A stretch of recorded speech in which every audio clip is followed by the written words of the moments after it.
नमस्कार, मैं आर.के. जायसवाल और आप देख रहे हैं जनमत की पुकार न्यूज। दूंगा मैं आपकी और हमारी हर दिल अजीज नेता, जिनमें हम इंदिरा गांधी की झलक देखते हैं, आदरणीय प्रियंका गांधी जी से आग्रह करूंगा, आप पधारें और उत्तर प्रदेश के अंदर प्रतिज्ञा का संचालन करें। प्रियंका गांधी, प्रियंका गांधी।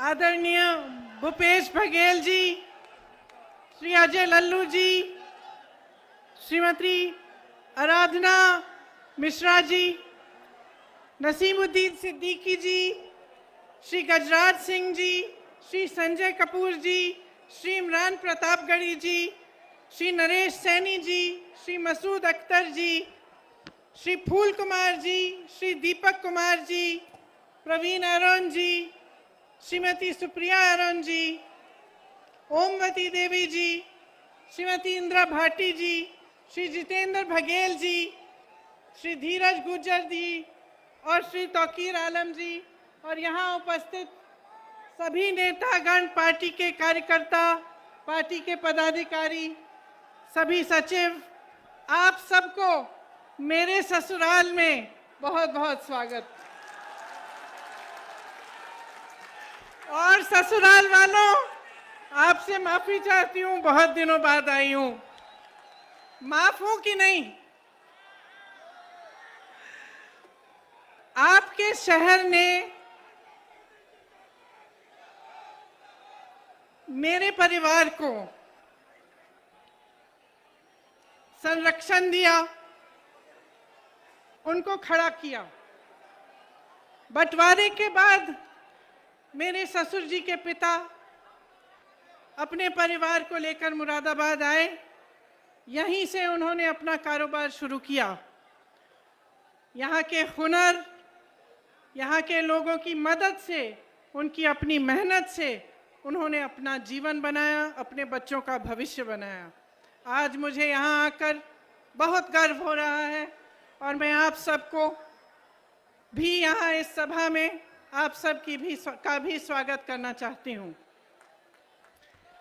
मुरादाबाद देश विदेश में पीतल नगरी के नाम जाना जाता है। मुझे याद है, शादी के वक्त एक खुशहाल शहर था, समृद्ध था, तेजी से आगे बढ़ रहा था। यहाँ उस समय हवाई अड्डे बनने की भी बात होती थी और शहर को विकसित करने की बहुत बातें होती थी। उस समय ये सब हो क्यों पाया? क्योंकि आपके हुनर के साथ साथ, व्यापारियों के मेहनत के साथ साथ, मजदूरों के मेहनत के साथ साथ आपको के पास एक ऐसी सरकार थी जिसने आपका समर्थन किया, जिसने आपको आगे बढ़ने के लिए, आपको विकसित बनाने के लिए मदद किया। मुझे याद है उस समय एक्सपोर्ट प्रमोशन काउंसिल हैंडीक्राफ्ट के लिए बनी। एक्सपोर्टरों को ड्रॉबैक मिलते थे, ब्याज की सब्सिडी मिलती थी। राजीव गांधी जी, मेरे पिताजी ने कारोबारियों के लोन भी माफ़ किए, टैक्स में भी मदद होती थी। उस तरह से यहाँ का कारोबार बहुत बड़ा, आपका ये शहर फूला फला आगे बढ़ा। आज स्थिति क्या है? आज हालात क्या हैं? जहां 8,000 करोड़ रुपए का कारोबार होता था, निर्यात होता था यहाँ से, आज 2,000 करोड़ घट गया है। सिर्फ पिछले 5-6 सालों में 3 लाख कारीगरों की रोजी रोटी खत्म हो चुकी है। भाजपा की नीतियों ने कारोबार, आपके भविष्य को बर्बाद किया है। सबसे पहले तो नोटबंदी लागू की, इससे आपको बहुत संकट हुआ। आपको बताया गया कि देश के लिए ये काम हो रहा है कि काला धन वापस आएगा। कोई काला धन वापस नहीं आया। आप सबको अच्छी तरह मालूम है कि क्या हुआ। उसी तरह से जीएसटी लागू की गई, जिससे आपकी कमर तोड़ी गई। निर्यातकों का ड्रॉबैक खत्म किया गया, ब्याज पर सब्सिडी नहीं मिलती। कारीगरों को दिहाड़ी की दिहाड़ी आधी हुई, कारोबारों में मंदी हुई, बिजली महंगी हुई, डीजल महंगा हुआ, कच्चा माल महंगा हुआ। उधर चीन तेजी से आगे बढ़ रहा था। जिस तरह से उन्होंने एक एक हुनर को लेके पूरे शहर में इंफ्रास्ट्रक्चर बनाया, उस तरह से हमें यहाँ पे भी बनाना चाहिए था। यहाँ पे सारी और सारी सुविधाएं उपलब्ध होनी चाहिए थी। यहाँ का इंफ्रास्ट्रक्चर मजबूत करना चाहिए था। यहाँ पे पूरी तरह से मदद करनी चाहिए थी ताकि आपका शहर भी विकसित हो पाए। ये सब नहीं हुआ। आपने पीतल नगरी बनाई, उद्योग नगरी बनाई, अपने हाथों से, अपने खून, अपने पसीने से बनाई। ये सरकार सिर्फ अंधेर नगरी बनाती है और अंधेर नगरी का चौपट राजा है। व्यापार आज पूरे प्रदेश में चौपट है, युवाओं का भविष्य चौपट है, खेती किसानी चौपट है, महंगाई से घर का बजट चौपट है। आपने देखा होगा 27 नवंबर को यूपी टेट की परीक्षा हुई। 22 लाख युवाओं ने मेहनत की, 2 सालों के लिए काम किया। क्या हुआ? पेपर आउट हो गया, परीक्षा रद्द की गई, भर्ती फिर से लटक गई।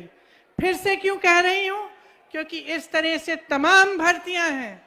मैं ऐसे लोगों से बात कर चुकी हूं, ऐसे युवाओं से बात कर चुकी हूं जो 6 सालों से नियुक्तियों का इंतजार कर रहे हैं, जिन्होंने 4-5 परीक्षाएं दे दी हैं, लेकिन आज तक उनको रोजगार नहीं मिला। यहाँ पेपर आउट हुआ, नई बात नहीं थी। 12 परीक्षाओं में इस तरह से हुआ है। 10 लाख से अधिक सरकारी पद खाली पड़े हैं, लेकिन युवाओं को रोजगार नहीं मिल रहा। योगी आदित्यनाथ जी बयान देते हैं कि उत्तर प्रदेश में नौकरियां बहुत हैं, नौकरी योग्य युवा कम है।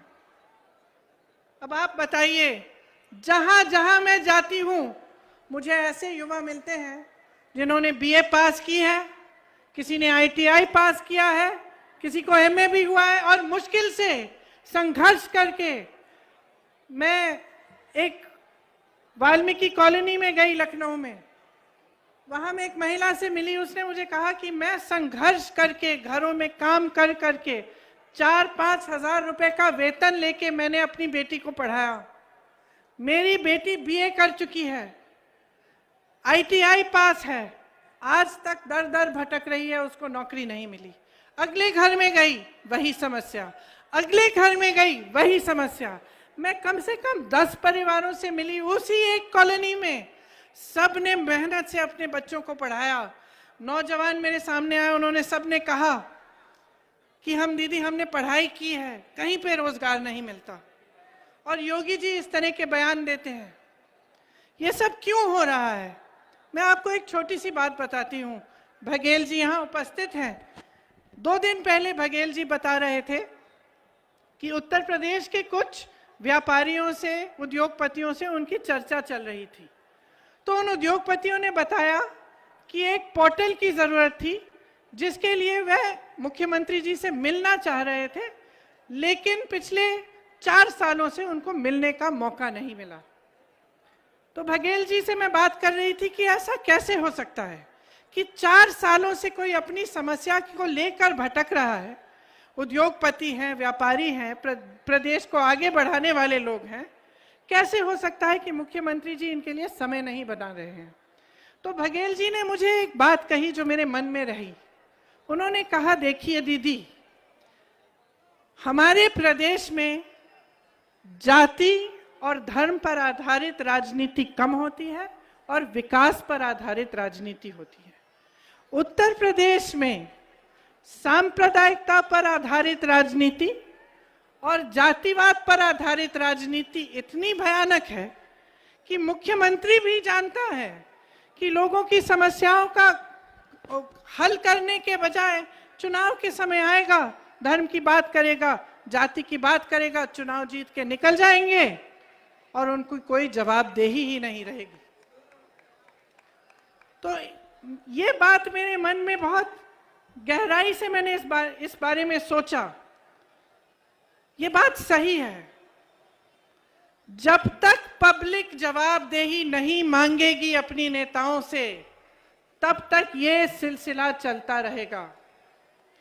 जब तक वोट विकास के आधार पर नहीं डलेगा, जब तक आप ये सवाल नहीं करेंगे कि मेरे गांव में, मेरे लिए, मेरे शहर में आपने 5 सालों में क्या किया, जब तक ये सवाल सबसे महत्वपूर्ण नहीं होगा, तब तक इसी तरह की राजनीति में आप फंसे रहेंगे, माफियाओं के दलदल में फंसे रहेंगे।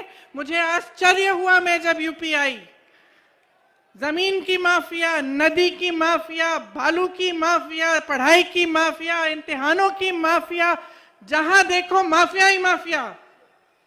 मुझे तो आश्चर्य है कि सांस पे कोई माफिया नहीं है कि आप सांस ले रहे हैं और आपसे हफ्ता लिया जाए। ये हालात है आपके प्रदेश के। ये हालात आप बदलोगे कैसे? मुझे बहुत बड़ी शिकायत है आपसे। जब तक आप इस तरह की राजनीति के घेरे में फंसे रहेंगे, तब तक कोई बदलाव नहीं आने वाला है। नेता के बाद नेता यहां मंच पर खड़े होकर फिजूल की बातें करेगा, आपको तरह तरह के वचन देगा, लेकिन उसको दिल में मालूम होगा कि उसकी कोई जवाबदेही नहीं है। इसीलिए सबसे बड़ी जिम्मेदारी आपकी है। आप नेताओं को जिम्मेदार बनाओ, सिखाओ उनको कि ऐसा नहीं चलेगा। मंच पर आकर खोखले वचन बनाए, 5 सालों के लिए आप कुछ नहीं करें, ये नहीं चलेगा। इसीलिए कांग्रेस पार्टी इस चुनाव को सिर्फ और सिर्फ विकास के आधार पर लड़ना चाहती है। हमने प्रतिज्ञाएं ली हैं। क्या प्रतिज्ञा ली है? कि हम 20 लाख रोजगार दिलवाएंगे, हर जिले में हम उद्योगों के हब लगवाएंगे। ये प्रतिज्ञा इसलिए है क्योंकि खोखला वचन नहीं है। आपको मुख्यमंत्री जी ने कहा कि किस तरह से उन्होंने वचन दिया और 2 घंटे के अंदर अंदर कर्ज माफ किए। उन्होंने आपको बताया कि किस तरह से छत्तीसगढ़ में आज कांग्रेस की सरकार 2500 रुपए क्विंटल धान खरीद रही है। तो ये कोई कल्पना नहीं है, ये सच्चाई है। अगर हम कह रहे हैं, हम करके भी दिखाएंगे। देखिए, किसानों ने जो आंदोलन किया, इससे एक बहुत बड़ी बात आगे आई है कि जब आप मन बना लेते हैं, जब आप अटल रहते हैं, आप अडिग बन जाते हैं, तो सरकार को झुकना पड़ता है। सरकारों ने, किसानों ने त्याग दिया। 700 से अधिक किसान शहीद हुए। उन 700 शहीदों के लिए प्रधानमंत्री जी 2 मिनट के लिए भी संसद में मौन नहीं रहे। 2 मिनट का मौन नहीं किया। संसद में चर्चा भी नहीं की उन कानूनों पर, जिन कानूनों को रद्द करने जा रहे थे। लखीमपुर के खेरी में नरसंहार हुआ। किसानों को अपनी जीप के पहियों के तले एक मंत्री के बेटे ने कुचल कर मार डाला। प्रधानमंत्री जी ने एक लफ्ज नहीं कहा, योगी आदित्यनाथ जी ने एक लफ्ज नहीं कहा, बल्कि कुछ दिनों पहले लखनऊ आए, उनके साथ मंच पर वही मंत्री खड़े थे, आज भी मंत्री हैं, उनको बर्खास्त क्यों नहीं किया? अगर उन्होंने उन परिवारों से बात करने की कष्ट की होती जिनके बच्चे शहीद हुए, उन विधवाओं से जिनके पति शहीद हुए, तो उनको पता चलता कि वो परिवार क्या महसूस कर रहे हैं, किस संकट से गुजर रहे हैं। और उनकी एक ही गुहार है कि जब तक ये मंत्री पद पर रहेंगे, तब तक हमें न्याय नहीं मिलेगा, हमें सिर्फ न्याय चाहिए। मैं ऐसे परिवारों के पास गई हूं जिनके पास कुछ नहीं है। वो कहते मुआवजा नहीं चाहिए, मुझे पैसे नहीं चाहिए दीदी, न्याय चाहिए, अपने बेटे के लिए न्याय चाहिए। इसीलिए मैं कहना चाहती हूं कि जो सबसे बड़ी बात किसान आंदोलन से ये निकली है कि शक्ति आपके हाथों में है, इस शक्ति को पहचानिए। इन 3 काले कानूनों के अलावा किसानों की बहुत बड़ी बड़ी समस्याएं हैं जिनको सरकार बार बार नकार रही है। आप ही को मालूम है कि गन्ना का कितना आपको भुगतान मिला, अभी भी 4000 करोड़ का भुगतान बचा है। नरेंद्र मोदी जी का एक हवाई जहाज जो उन्होंने पिछले साल खरीदा, कोरोना के समय खरीदा, 8000 करोड़ का है। एक हवाई जहाज जिसमें सिर्फ नरेंद्र मोदी जी बैठ के घूमते हैं, 8000 करोड़ का है। आपका पूरा गन्ना का भुगतान 4000 करोड़ का है। संसद के सुंदरीकरण में जो अच्छा खासा संसद है, 70 सालों से चला आ रहा है, एक ऐतिहासिक इमारत है, उसके सुंदरीकरण करने के लिए ये लोग 20,000 करोड़ खर्च सकते हैं, आपके लिए कुछ नहीं दे सकते। आपके कर्ज माफ करने की बात होती है तो चुप हो जाते हैं, कहते हैं कि पैसा नहीं है।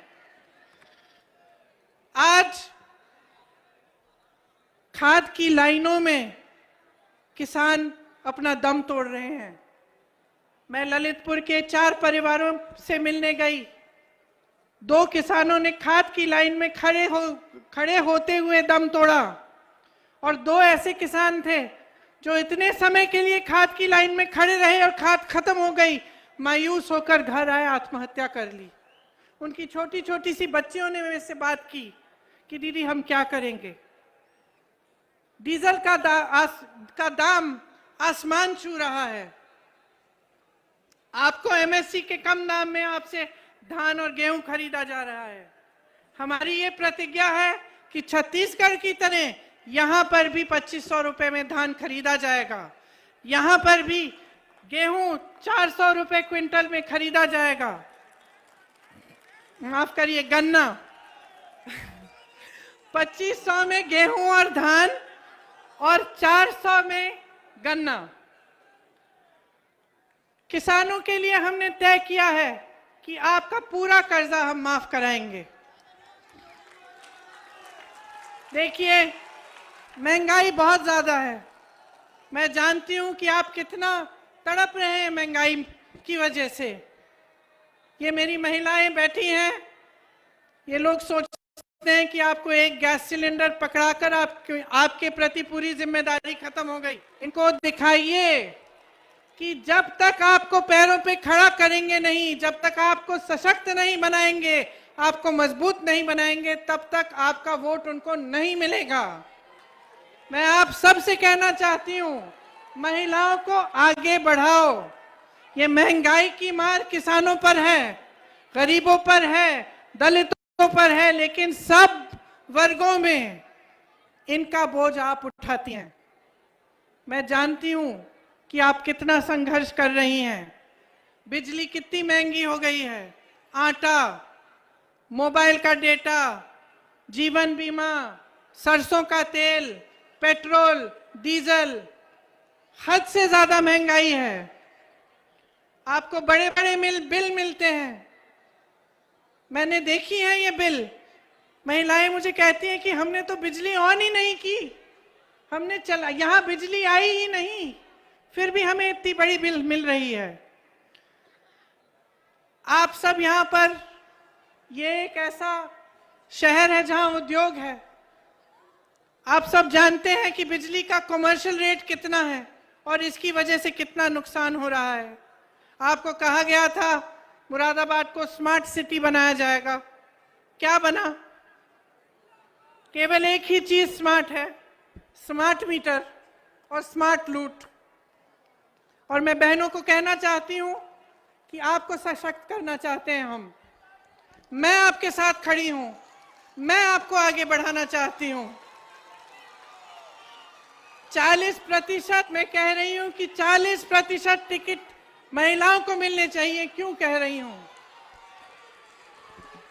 मैं अपनी बहनों के घर जाती हूं, यहां पर बलात्कार होते हैं, महिलाओं का शोषण होता है, महिलाओं को कुचला जा रहा है और और कोई कुछ नहीं कह रहा है, कोई आवाज नहीं उठा रहा है, कोई आपको आगे बढ़ाने की बात नहीं कर रहा है। सब विज्ञापनों में है, सब सिर्फ विज्ञापनों में है। असली सवाल यह है कि आपकी भागीदारी राजनीति में क्या है? आपके लिए लड़ने वाली महिला कैसे आगे बढ़ेगी? तो 40% आप जब टिकट लेंगे कांग्रेस से, ठीक है, हो सकता है पहली बार थोड़ी आप में से कुछ हो जो जीते, हो सकता है कि कुछ ना जीते, कोई बात नहीं, सशक्त बनेंगी, अगली बार जीतेंगी, अगली बार फिर से मौका मिलेगा और ज्यादा मौका मिलेगा। यहां नौजवान लड़कियां हैं, आप सहना नहीं चाहती, सच बताओ, सहना चाहती हो कि लड़ना चाहती हो? अपने हकों के लिए लड़ना चाहती हो या अत्याचार सहना चाहती हो? लड़ना चाहती हो ना? ये स्कूटी किसके लिए है? स्मार्टफोन किसके लिए है? आपको मिलेगा। आप महिलाओं को सशक्त बनाओ। ये जितनी भी राजनीति है, ये जितनी भी जातिवाद पर आधारित ये सांप्रदायिक राजनीति सब खत्म हो जाएगी, आप खड़ी हो जाएंगी तो। आपकी शक्ति को कोई पहचान नहीं रहा है। 50% आबादी है, 50% बहुत बड़ा आंकड़ा होता है।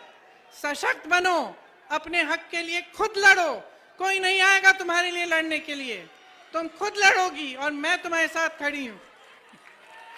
जोर से बोलो, लड़की हूं, लड़की हूं, शाबाश, लड़की हूं, शाबाश।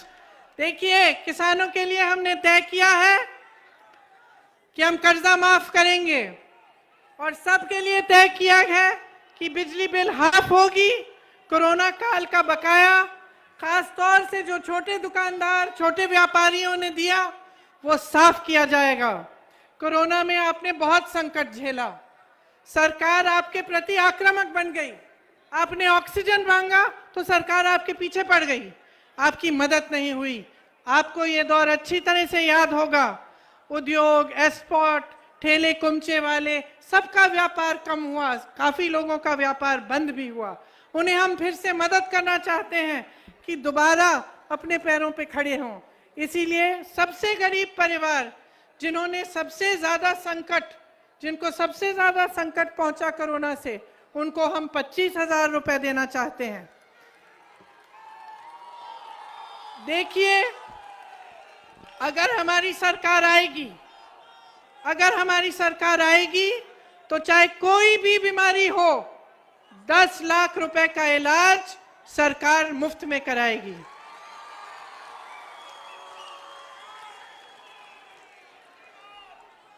वृद्धा और विधवा पेंशन 1,000 रुपए देंगे और जितनी भी नई सरकारी नौकरियां हैं उसमें पहले से जो आरक्षण है उनके तहत ही 40% आरक्षण महिलाओं को मिलेगा।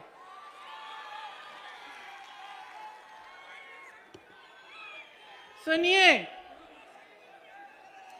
लोकतंत्र में जनता जिंदाबाद है। मैंने आपसे पहले भी कहा, मेरी आप सबसे शिकायत है, अपने नेताओं से आप हिसाब नहीं मांगते।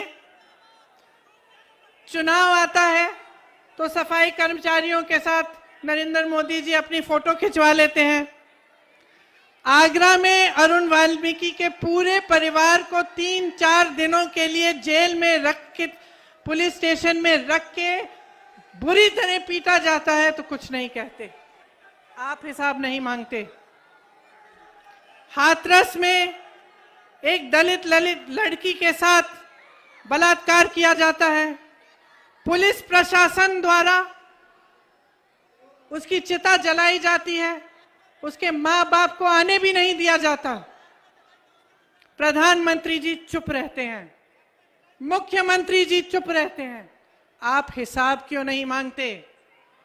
किसानों का रोज रोज अपमान किया, तरह तरह की चीजें कही, देशद्रोही, आंदोलन जीवी, भगवान जाने क्या क्या कहा।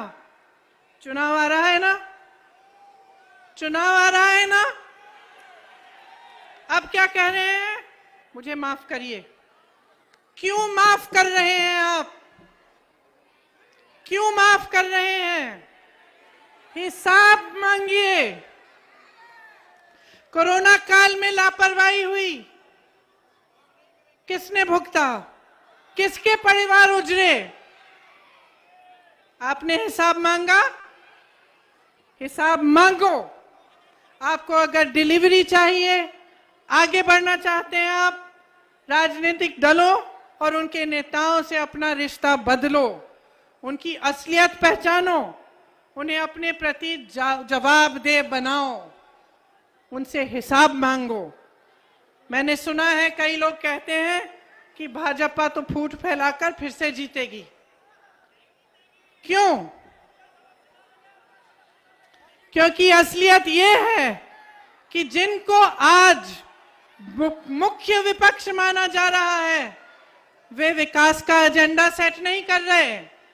वे भी इसी तरह की राजनीति करना चाहते हैं। सपा और बसपा ने भी जाति और धर्म की ही राजनीति को आगे बढ़ाया है। सपा सरकार में जातिवाद और गुंडाई, और बसपा में आपने लूट देखा है। तो स्वाभाविक है विकास की बात नहीं होगी, आपके मुद्दे उठाए नहीं जाएंगे। आपने समाजवादी का नारा देखा है? नया नारा सुना है? आ रहे हैं अखिलेश।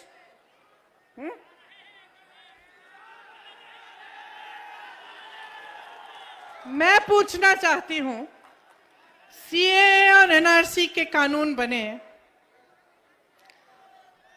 मैंने अपनी आंखों से देखा। मैं बिजनौर गई। बिजनौर में एक 19 साल का लड़का अनस दूध बेचता था, उसकी निर्मम हत्या की गई। दूसरे घर में गई, एक लड़का सुलेमान मस्जिद के बाहर खड़ा था, पुलिस ने गोली मारी, उसकी हत्या कर ली, कोई कार्रवाई नहीं हुई। मैं पूछना चाहती हूं, क्या अखिलेश जी आए? उम्भा में नरसंहार हुआ, 13 आदिवासियों की मौत हुई, उनको पीटा गया लाठियों से, उनको गोली मारी गई। क्या अखिलेश जी आए? उन्नाव और हाथरस में क्या हुआ? मेरी बहनें बैठी हुई हैं। उन्नाव और हाथरस में महिलाओं पर अत्याचार हुआ, उनको जलाया गया। क्या अखिलेश जी आए? किसानों के आंदोलन में लखीमपुर खीरी में नरसंहार हुआ। जैसे मैंने कहा, आप सब ने देखा वो वीडियो, जीप के नीचे किसानों को कुचला गया। क्या अखिलेश जी आए? तो अब चुनाव के समय क्यों आ रहे हैं?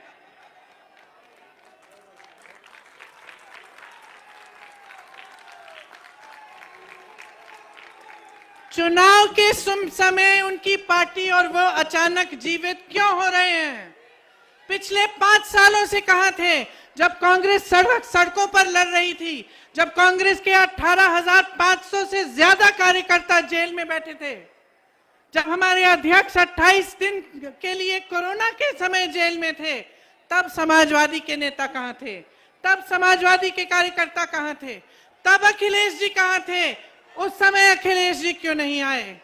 मैं पूछना चाहती हूं, जब दलितों पर अत्याचार हुआ, हाथरस में हुआ, आगरा में हुआ, अभी हाल में फाफामऊ इलाहाबाद में मैं गई थी, दलित परिवार पर अत्याचार हुआ, उनको चारों को, माँ, बाप, बेटा, 10 साल का बेटा जिसको ठीक से सुनाई भी नहीं देता था, और 15 साल की लड़की का बलात्कार करके उन सब की हत्या की गई।